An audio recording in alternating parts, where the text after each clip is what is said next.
Takk fyrir árið 2021, kæru velunarar. Ykkar hlutur í miklu starfi Krabbameinsfélagsins er mjög stór.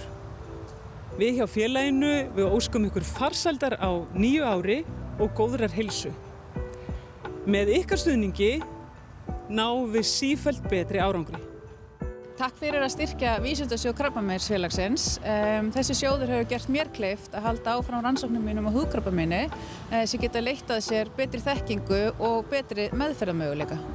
Takk fyrir að bjóða okkur upp á ráðgjöf og stuðning hérna á Austurlandi og senda hana Lóu til okkar einu sinni í mánuði.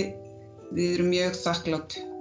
Fyrir ykkar stuðning var okkur kleift að gera rannsókn til að skoða reynslu fólks að því að greinast með krabbamein og fara í meðferð og niðurstöður rannsókninni munu aðstoða okkur við að forgangsraða baráttumálum þannig við getum stutt betur við fólk sem greinist. Með ykkar stuðning þá getum við meðal annars fylgst með biðtíma milli greiningar og meðferðar hér á Íslandi og við getum skoðað meðferðina á Íslandi borið saman við önnur lönd og við getum skoðað áhrif COVID-sjúkdómsins á krabbameinsgreinda hér á Íslandi.